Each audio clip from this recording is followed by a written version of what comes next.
Hereby I say my piece once and for all. Written and read by EllaVeres. For the last 2 months, exactly from the week I voted for the first time as an American, today being Sunday, January 6, 2013, I engaged in various activities and thoughts that made me reluctantly dug up the past and end up making it public, trying somehow to put it to rest once and for all. Not that the past needed that much digging, it would pop up annoyingly often. I grew up in a dusty small town in Transylvania, Romania. My father was a hard-working man, but a heavy drinker. My mother, an equally hard-working woman, didn't divorce him, saying her 4 children needed a father, and besides, where should she go? And overall, what for, since all men were crappy. I grew up devouring novels while weathering the ongoing drama, my head buried in books and ducking from flying cooking pans. The imaginary was easier on me. During my adolescence, it became apparent that I was an artsy type and that our small town was just that, too small for my creative aspirations. I recall my first deconstructionist fashion statement was a pair of jeans that I turned into a dress by ripping off the seams of the legs, then resewing them together, one arm going out of the zipper slot and the other through the unraveled buttocks line. To finesse my defiant look, I also wore black round-rim sunglasses and noisy black clogs. As I headed downtown, my dear mother was coming back from work with her habitual shopping bags, and she just passed by me. I thought she was ashamed to see me thus adorned, but when I arrived back home, she said she hadn't recognized me on the spot. I got my usual admonishments as to what would the neighbors say. My mother was of the opinion that women who wear lipstick were whores, and women should be virgins until marriage. My younger sister swallowed a box of pills when her firstborn dumped her because she gave him her virginity, so she was dishonored. Anyway, I was a good student. Math was my forte, but I also loved dancing. We had 2 discos, and I danced until they shooed us, the youth, out. My arriving home after midnight annoyed my mom to the extreme, so one night my father gave me a good thrashing with his belt and heavy buckle, since he was inebriated and my mom was egging him on, saying that I for sure belonged to a religious cult that had secret nocturnal meetings, and our family would be punished. This was during crazed, rabid, atheist communist days, before the anti-communist revolution of '89, and they'd report you if you went to church, not like nowadays when they have cathedrals with loudspeakers built on every street corner. So, after several drastic coercions like this and repeated failed attempts of leaving the loving family nest, I married a guy who had already graduated high school, and I moved out. I had 1 more year to go. But my marrying so young was doomed immoral by the code of principles, norms, ethics, and equities of socialism that must govern its golden era new man's behavior, and it created a hullabaloo. Excuse me. I was forced to move by the school administrators to evening courses, and instead of 1 year, I had to drag my way for 2 more years until I graduated. I've never understood why that switch was mandatory for girls since I wasn't pregnant, and even if I was, what kind of punishing law was that? Here, teenage girls take their babies to the daycare center so they can study. Anyway, upon graduation, I went to take the entrance exam at the Institute of Theatrical and Cinematographic Arts in our beloved capital, Bucharest. They had 4 seats a year for girls, or 6, I don't remember anymore. And there were always over 1,000 applicants, let alone that most of those wretched 4 seats went to children of actors and directors, and rumor had it to Communist Party honchos' offsprings. No matter, I went, I failed, I returned to the prison of my dusty, grey small town. Not for long. I realized if you want to be part of the art scene, then you'd better get yourself to the scene.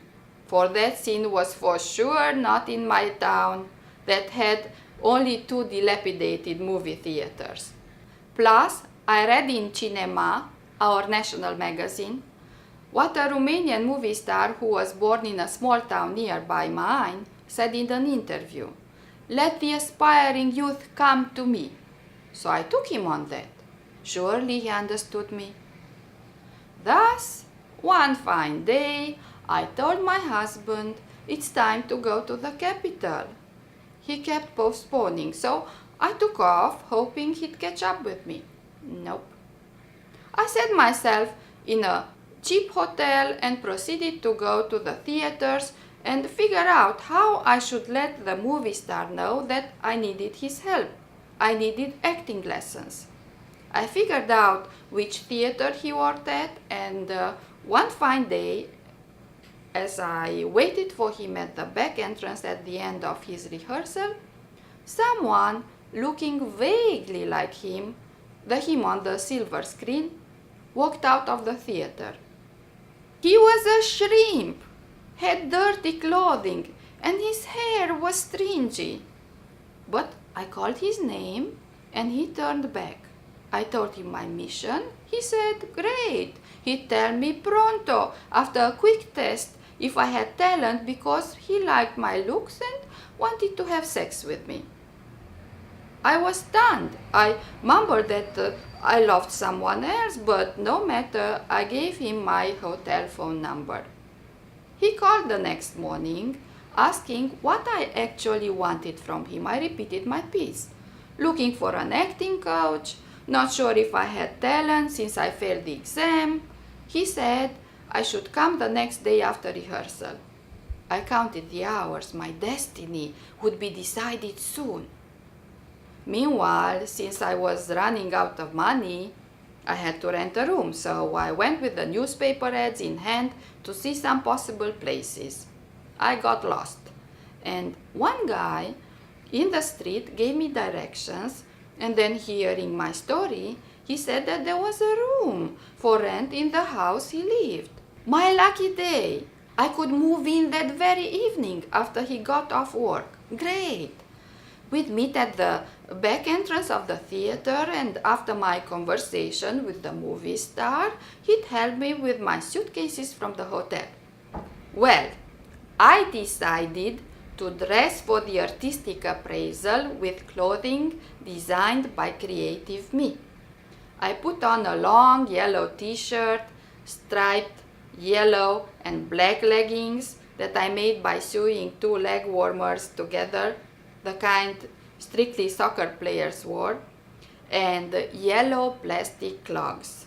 I also had my hair puffed up in a mega afro that I achieved by braiding 30 pigtails when the hair was wet and then unraveling them when it dried. Thus, creatively decked, I went my merry way. Now, this was in a country where people wore grey overalls at their workplaces, total regimentation. In the street, I had people spitting at me, screaming I was the devil. They'd whistle, honk, I kid you not. But my future landlord who was waiting for me, took it all in stride. Alas, when the actor saw my get-ups and that I was accompanied by a guy, told me furiously to fuck off. I'd get him in trouble. What would the theater administration think of him? And what was that showing up with the guy? Well, all my dreams of artistic solidarity were crushed. Even here, in the capital, in the theater world, my creativity was not encouraged, but ridiculed. Nowadays, kids, not even artsy types who want to make a career out of their creative looks, at least here in New York, dress 10 times more outlandish and no one bothers them. I wasn't even dressed revealing, though that is besides the point. Were Lady Gaga to venture on the streets of Bucharest, she'd be lynched. So, back at the hotel, I changed and moved out. I paid the rent upon arrival at the new home, a house on a street without pavement at the outskirts of Bucharest. At times, I think I remember the street name, September 11 Way. I even tried to go there years later, but I got confused. Maybe the main street was September 11 and maybe the house was on a side street anyway. I was exhausted after that day's experiences. I swore I'd make it into this unfeeling world, and I'd show the movie star hypocrite what a real artist was, since his rebel, silver screen persona was a sham. He cared more about what the theater administration thought of my leggings than of a burgeoning artist, future sensation like myself. I shall conquer the world. I locked the door and fell asleep, grateful that this guy, a mere country bumpkin, a working class dude, proved to be kinder than the megastar sham. I woke up during night to loud knocking at my door. Someone hollering he was from the police. We were made aware that a non-resident was harbored in the house. Present your ID. Open the door. At that time they had laws that you couldn't live wherever you wanted, especially in Bucharest. They had what they called closed cities. So if your ID was from a different town, they could put you in prison. They also put young people in prison if they didn't work after they failed the college entrance exam because they were declared social parasites, where you couldn't work in a city you didn't have an ID, and you couldn't get an ID if you didn't work in that city. So it was like a catch-22 situation. No matter.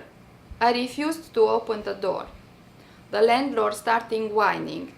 You should be nice to the policeman because we'll all get in trouble. What do you mean by nice? I asked. Well, you know, no way. So more hollering, more pounding on the door, more door jostling, and in the end they burst into the room, 4 of them, all in their late 20s. And after more police pretense, they got down to business. 2 were holding me while the pretend policeman raped me. A 4th one was pacing about, telling them to leave me alone. They called me all the names they could. If I wanted to be an actress, they'd show me some acting much better than the movie star. I screamed and screamed. They grabbed my face, they hit me, broke my front tooth, smashed my lip, disfigured me. To this day, I don't understand why no neighbor showed up to the rescue. I screamed so loud, my skull was paining. After the policeman was done, he asked the landlord, scumbag, why did you say she'd be okay with it? She'll put us all in prison. The landlord said, I just pretended. They should get out and I'd be nice to him. They cleared the room. The creep undressed. He had dirty knickers and his toenails were long and black. When he was dressed, he seemed a nice guy with curly blonde hair, blue eyes, I think. Not an educated guy, but decent. Now he was disgusting. He saw my surprise and he smirked, saying he needed a woman to take care of him. He approached me. When he was lowering himself on me, I yanked his balls. He hollered, then he kicked my belly with his feet. I grabbed the bottle, broke it, or it was already broken, I don't remember, I don't know. I just know I cut my fingers and trembling I told him, "Stay away from me or I'll kill you. All I want is to go. I'm not gonna report you to the police, just let me go." I was trembling, crying. The fourth guy closed my suitcase and got me out of the house, pointing me to the end of the street for the streetcar stop. I was I was shaking on my unsteady feet, my ironing machine, my stuff falling out of the suitcase. I had blood on my trousers, on my hands, face, my jacket too. I found the streetcar and stopped. It was not running yet. When it did, I sat by the window, going around and around, circling the city. I was numb. I couldn't go to the police. They'd put me in jail because of the parasite and residence laws. I called my mom at dawn. She asked me if I was raped. Yes. Come home.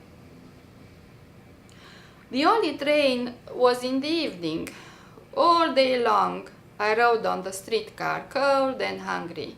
I also went to talk to another movie star at a smaller theater, this time a woman. Her moniker was the Queen of the Romanian theater, whom I approached again for coaching, but she just looked at my bruised face and said that the way I presented myself was not up to the industry standards. I felt such shame. Then I sat on a bench in a park by the train station looking at the rats running up and down the barren bush branches. When night came, I went to the train station waiting room.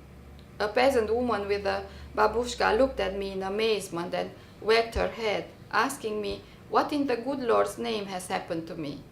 I couldn't talk, choking with tears, so ashamed. At home, my parents looked at me in disgust. Not even a hug. My husband said he'd take me back, in spite of now being spoiled goods. I just looked at him. Couldn't even articulate, "No, thanks." What kind of man are you? You and my father. For a month, I sat hidden in the house until my face healed. Then my mother found me a job at the post office where I distributed mail into the P.O. boxes. The postmaster was a prick. He'd constantly make dirty jokes, pinch the workers' breasts, buttocks, slimy guy. Rumor had it he slept with one of the postal workers. I didn't last long there. After I gathered a bit of money, I read an ad for a nanny position in Bucharest. I called and I got the job. And after that, I left immediately that night. I won't go into what happened with them. The father, defrocked, persecuted priest, was the director of a tire-making company or repairs. But this didn't stop him from hitting on me, oh no. And the grandfather too. He could barely shuffle his slippers, but don't you think one evening he came into my attic room. I found an acting coach, expensive, but at least he wanted only money. For years, my life was about taking the acting entrance exam, almost getting in, second under the red line, now the 10th, almost, next year for sure. I worked my way in a youth theater, the director being gay. There was no peril of couch casting, at least for us girls, the boys. I remember once I was the queen in Hamlet, and the director asked me to scream when Polonius was found dead. He advised me to tap into my subconscious, following the method. Was big on Stanislavski, no, the Polish one, Grotowski with the poor theater. Well, I tapped. I screamed the scream of my constant nightmares ever since the rape. For years and years I'd scream in my sleep, wake up in terror, and not recognize where I was, not recognize my husband, being terrified by him, shaking. Then in the morning I'd be ashamed, hearing neighbors gossip about the awful nocturnal scream, bellowing like a cow giving birth, as one of them described it. I was a nuisance, a bother. Well, I screamed when Polonius died, and the director said it was not the right kind of scream. Too much terror, too much realism. Oh well. Whenever I see the rebel movie star on a poster or on TV or in a movie, I'd be cold with sweat, my heart pounding, wanting to rip off the poster, scream at him. It was all because of his pretty lies. Let the children come to me. Couldn't he see I was a runaway girl? Couldn't he predict the danger? And at the same time, I'd feel ashamed. Everybody loved him. It was not right how I felt. Everything was wrong with me. I'd wear large, baggy clothing. I'd hide my face behind my hair, my eyes behind the fringe. Good wishers would scold me. I didn't show off my shapely femininity. I had misadventures with other A-listers. One, a senile, decrepit fuck to which the gay gentleman sent me saying he's generous with young talents, jumped on me promptly, namely that how could he not dip in the barrel of honey? And he'd lecture me how I should behave like another protege of his, now an acting student thanks to him. That girl, once, when they went to a mountain retreat with the institute candidates that he was coaching, pretended to be ill, and he had to get off the bus with her only to find out she wanted to tumble in the grass with him. Oh, such a charming, crazy girl. You know, this gentleman had a huge belly. He was wider than taller, you know. He was very romantically thinking about him tumbling in the grass, so I turned around and slammed the door. But there were kind actors too. Only they kept out of it, disgusted. It doesn't matter now. One late autumn day, I was in a pastry shop by Cismigiu Park. And as I turned around with my Kremschnitt to go, I faced this guy with thin blonde hair. It was him, the scumbag. For sure it was him. I stared at him and he stared back. Cold sweats, heart pounding, unable to move. I faintly asked him, "What is your name, sir?" He looked at me coldly and said, "Dușmanul Cătălin." Why did I just shake my head and said yes, yes, and left I don't know. I knew it was him all right, walking in daylight, had a sweet tooth. It still didn't cross my mind I could go to the police. I still didn't have a residence ID or a steady job, just theater. My parents hadn't gone to the police back then when I came home raped and beaten. I was ashamed and horrified and didn't know what to do. Then the '89 revolution erupted. God, the horrible tortures that people testified on TV. Political prisoners who suffered decades of beatings and humiliations and death for their convictions. What is a gang rape compared to that? I said to myself. Nothing. That next year, at the entrance exam, we were promised things would be fair. I just gave birth.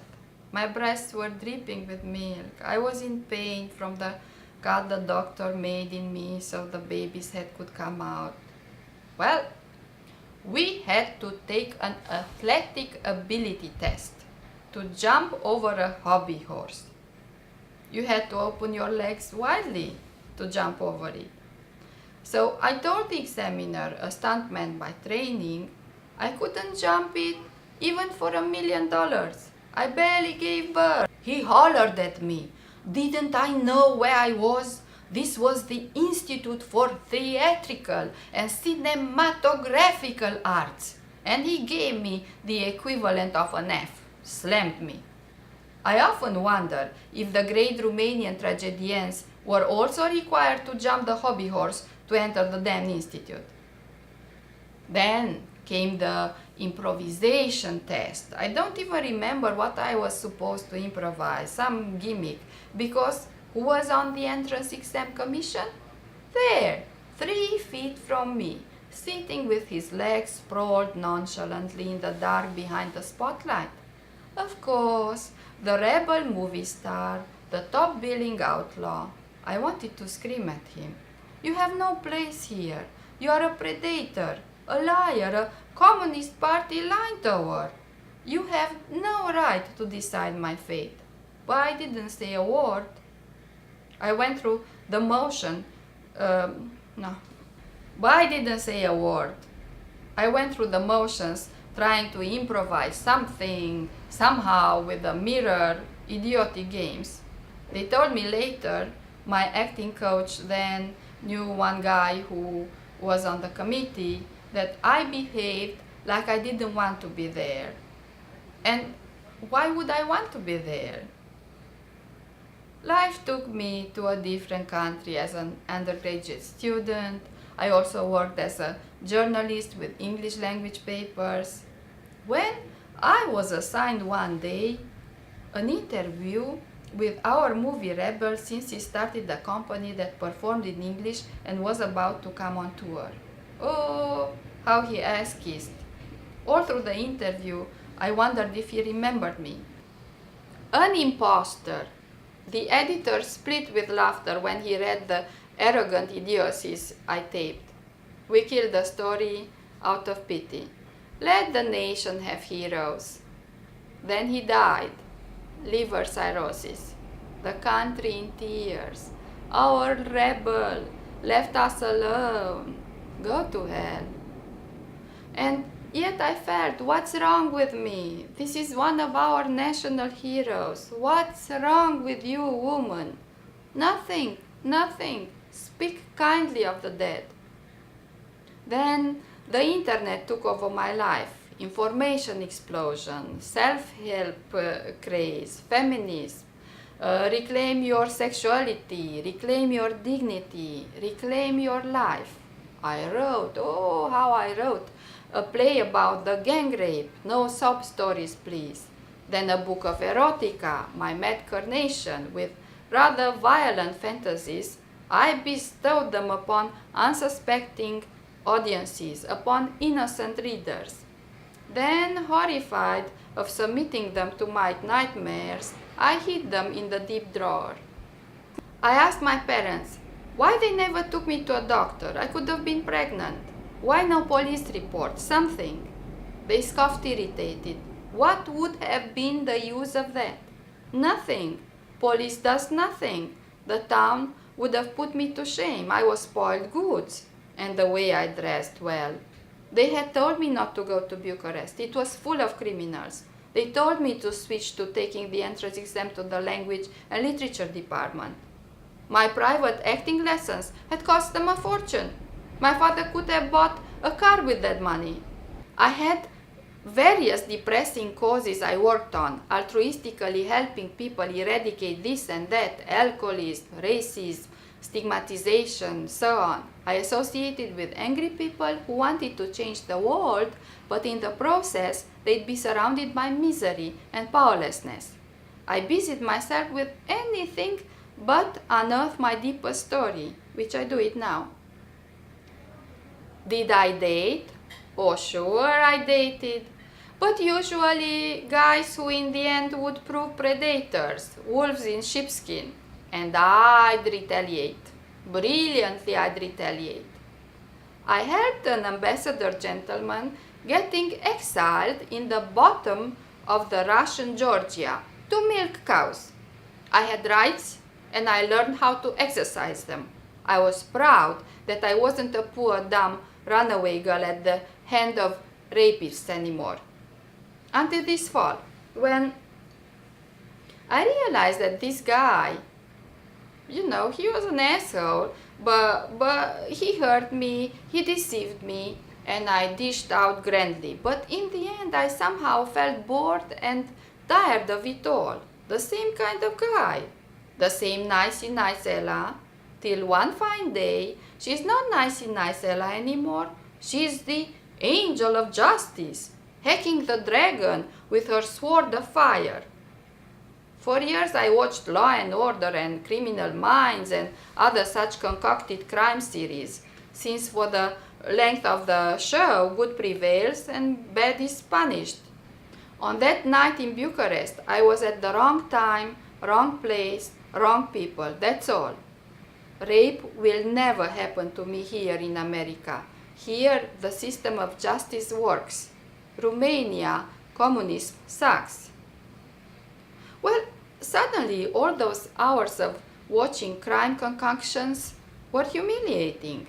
I could have done something better with that time, even written my own justice-making book. I suddenly felt I was trapped by past injustices. I suddenly felt I was turning into a harmful person. The poor schmuck did damage to me, but I retaliated disproportionately. This has to stop once and for all. As if on purpose, you let shitty guys, Ella, in your life, and you put your heart in their undeserving hands like bait, so you can really punish them to death. They are symbols of the past, surrogates, stands in for the rapists. This has to stop. You must go about things differently, immediately. And oh, I scurried on the internet. How to forgive, how to forget the past. Read, but nothing jives with me. I'm sorry, but I won't turn the other cheek. No, I can't forget. No, I can't forgive. They have to pay. Rapists. Yes, but they pay much more, like they did petty theft, and you punish them for murder. And then the next one shows up, and the next one, just the same. So stop calling them into your life. It's like a ritual. You're out of whack. You have to do something different. One tribe in Africa, someone on Facebook was saying, doesn't punish the evildoer, but reminds him of the good things he's done in life. Reminds him what is expected of him. Interesting approach, I mumbled. But what about the victim? What does she do? Sings Kumbaya along with the entire tribe or throws rocks at him? I can't forgive. Well then, hit him where it hurts, in his wallet. Well, I did hit him in his wallet and it didn't help. More internet scurrying. In a video, Forgiving the Unforgivable, a lecturer asked the audience, that's me, if I hurt anyone along my life. Yes, sure. So, would I feel alright with never being forgiven? Ever? Of course not. Then I have to take an intellectual decision to forgive.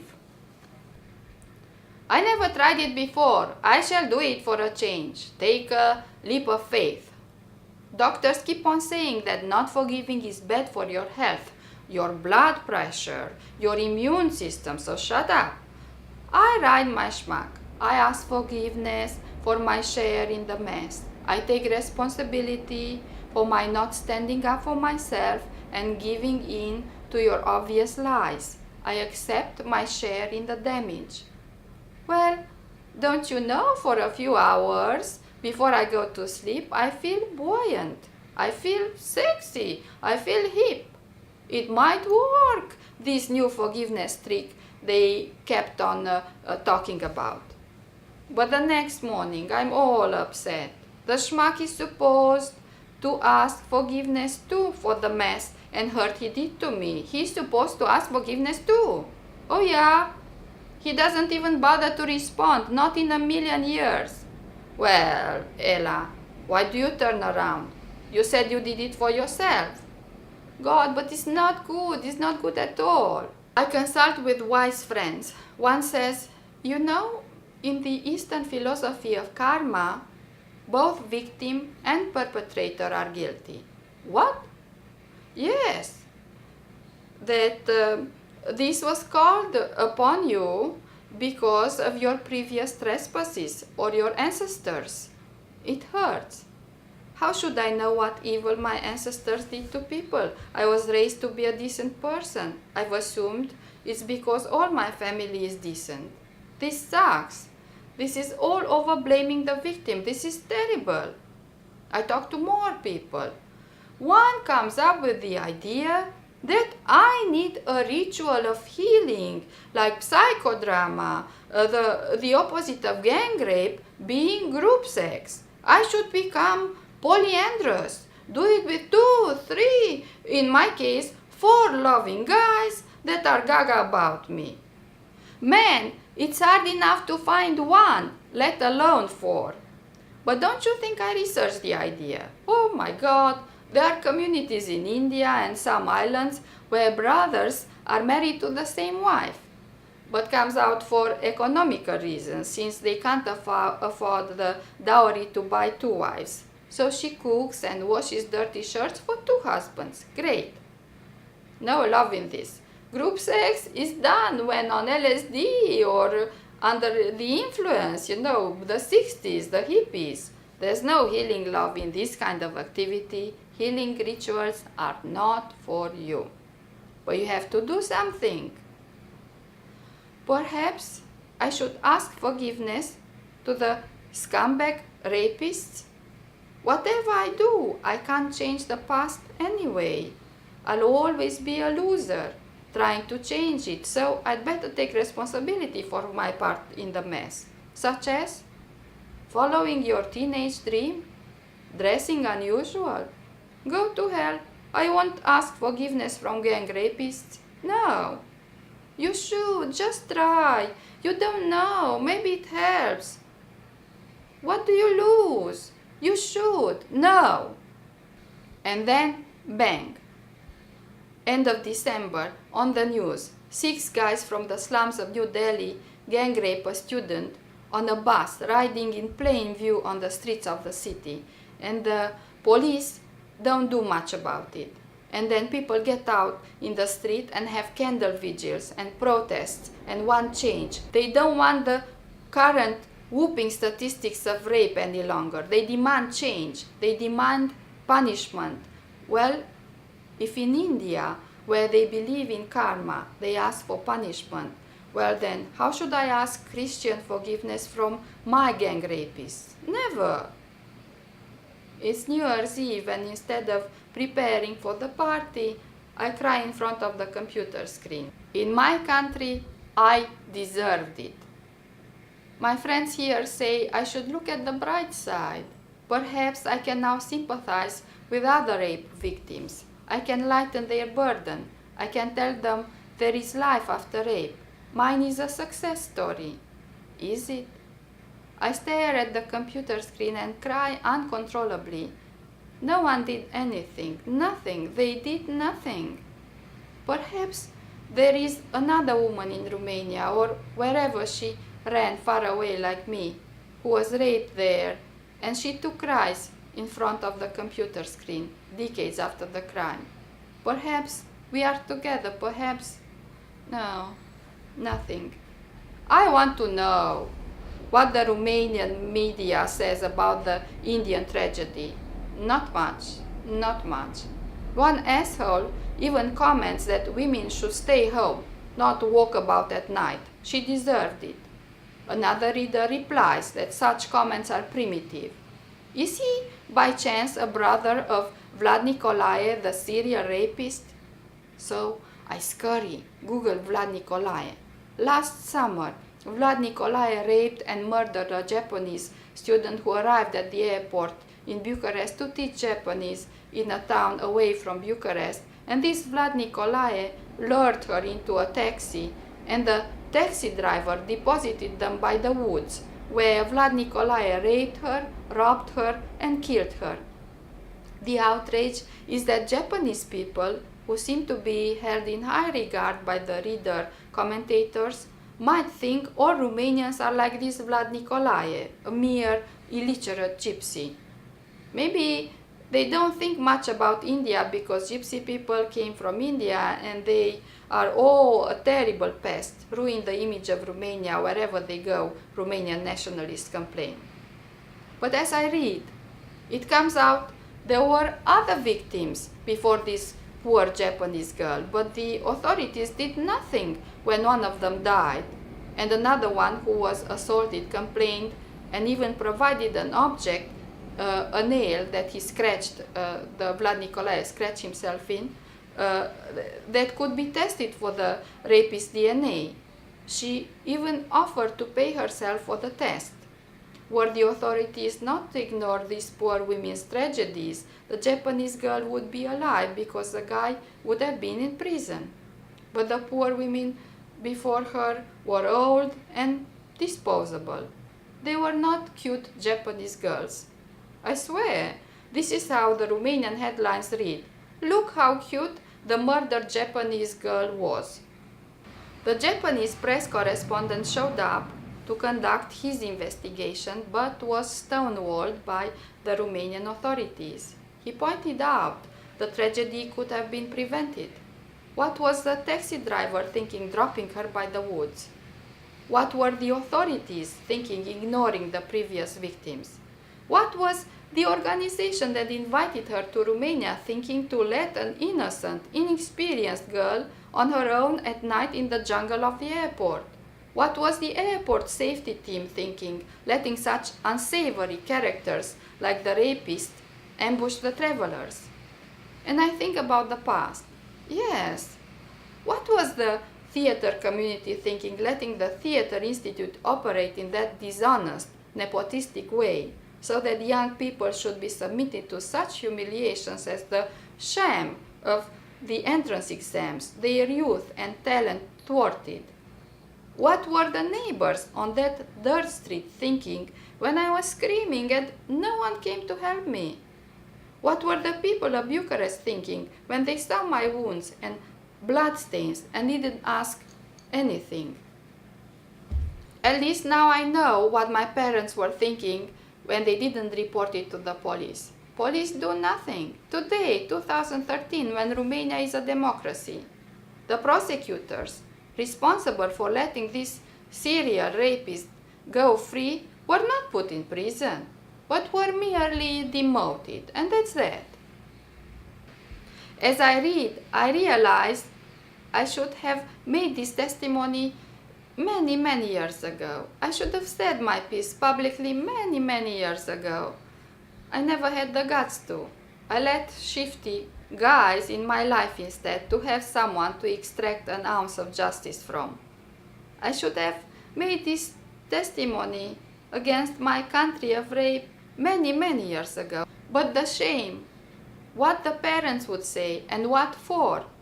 Nobody would move a finger. The shame. Well, here you have it now.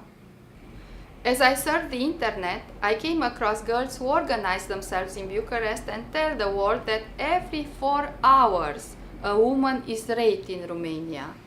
That guys get away with it because, see, she dressed provocatively. Guys pinch, whistle, hurl sexual insults on women who just walk by, in plain daylight, and it's okay with the authorities. No, it's not okay.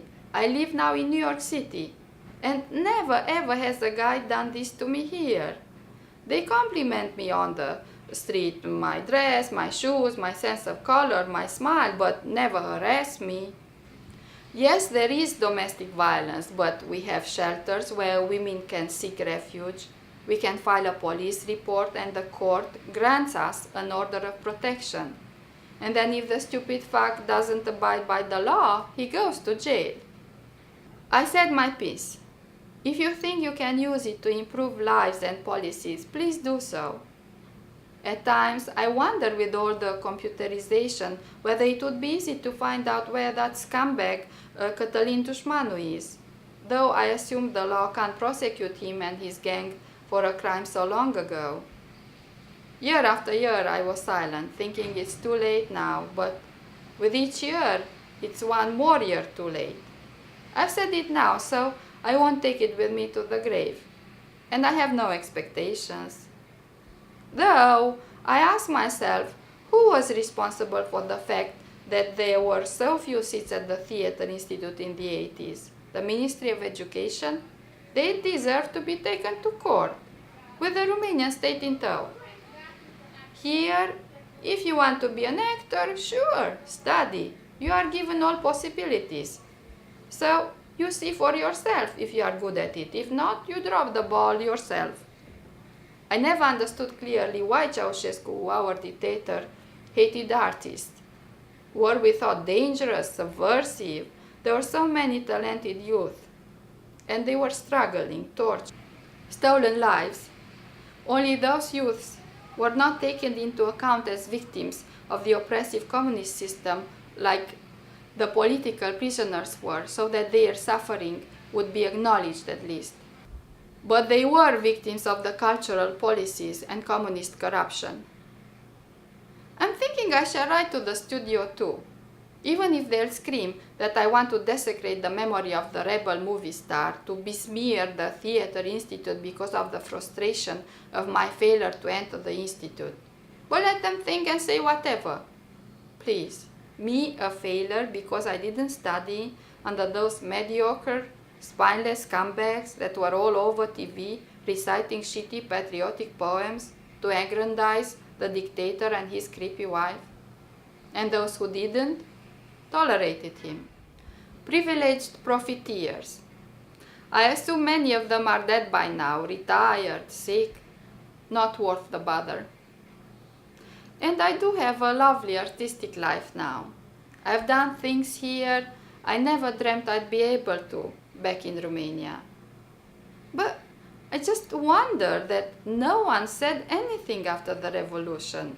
They kept on doing their dirty deals. On my last visit to Bucharest a couple of years ago, I heard that the head of the institute bestowed bachelor's and PhDs and teaching positions on his entire family, wife and ex-wife, sons and daughters. Each and every one received a degree, only if they didn't want one. But as if he is the only one, wherever you look, you still see sons and daughters, nieces and nephews, educated on Romanian state scholarships. It's stressful to give testimonies. I don't know how the poor things testified on TV in '89. It makes me ill. I'd rather go dance Zumba. New York, Sunday, January 6, 2013.